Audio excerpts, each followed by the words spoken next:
આજ રોજ ગઢડા ખાતે ક્ષત્રિય સમાજની અસ્મિતા માટેના ધર્મરથના વધામણા વિપક્ષ નેતા કનુભાઈ જેવલિયાના નિવાસસ્થાને કર્યા।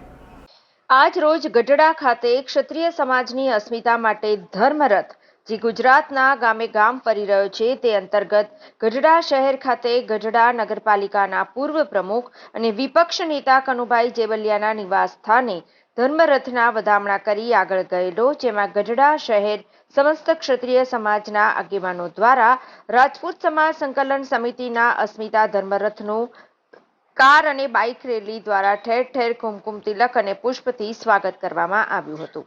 આપનો પરિચય? મારું નામ કનુભાઈ જસુભાઈ જેવલિયા, પૂર્વ નગરપતિ ગઢડા પાલિકા। શા બાબતની આજે આ આયોજન છે તમારું?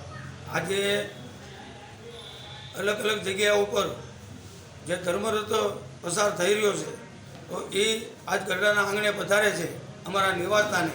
તો દરેક જ્ઞાતિના ડૉક્ટરો, વકીલો, દરેક સમાજના અગ્રણીઓ હાજર રહી અને તેમનું સ્વાગત કરવામાં આવેલ છે। આ બાબતનું આજે આયોજન ધર્મરથ આવી રહ્યું છે જ્યારે આજે ગઢડા શહેરના આંગણે ક્ષત્રિય સમાજ દ્વારા જે ધર્મરથ કાઢવામાં આવ્યો છે, જે પરસોત્તમ રૂપાલાએ બેટી વિશે વખાણ જે કર્યો હતો તેના અનુસંધાને ક્ષત્રિય સમાજે આજે જે ધર્મરથ કાઢ્યો છે અને આજે ગઢડા શહેરના આંગણે 18 આલમના આગેવાનો અને તમામ ક્ષત્રિય સમાજના આગેવાનો ભેગા મળી અને અહીંયા રથનું સ્વાગત કરવામાં આવ્યું છે।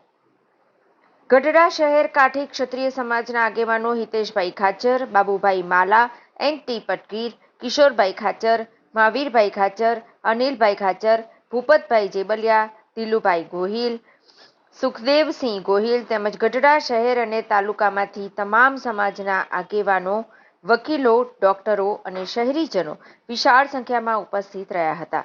આ કાર્યક્રમ અંગે કનુભાઈ જેબલિયા, કિશોરભાઈ વેલાની અને સંજયભાઈ ઠાકર દ્વારા ઉદ્બોધન કરેલું તથા ગઢડાના મુખ્ય માર્ગો પર કેસરિયા ઝંડા અને વિવિધ સૂત્રો સાથે કાર તથા બાઇક સાથે રેલીનું આયોજન કરવામાં આવ્યું હતું। અને આજે જે ધર્મરથ ગઢડાની અંદર પ્રવેશી રહ્યો છે અને ક્ષત્રિય સમાજ વિશે તો શું કહેશું? ક્ષત્રિય સમાજ કાયમ માટે ધર્મની લડાઈ લડતો આવ્યો છે। આજે આ પણ એક ધર્મયુદ્ધ છે અને એમાં ખૂબ સન્માનની રીતે આ યાત્રા છે શરૂ કરવામાં આવી છે। આ યાત્રાનો આખો ઉદ્દેશ એ નારી સમાજના સન્માન માટેનો છે। ક્ષત્રિય સમાજે ઉતારા સમાજની નહીં, આ દેશના દરેક સમાજની નારીઓનું સન્માન કર્યું છે। એવા સમયે ક્ષત્રિય સમાજની આ ધર્મયાત્રા એનું સન્માન કરતાં અમને ગૌરવ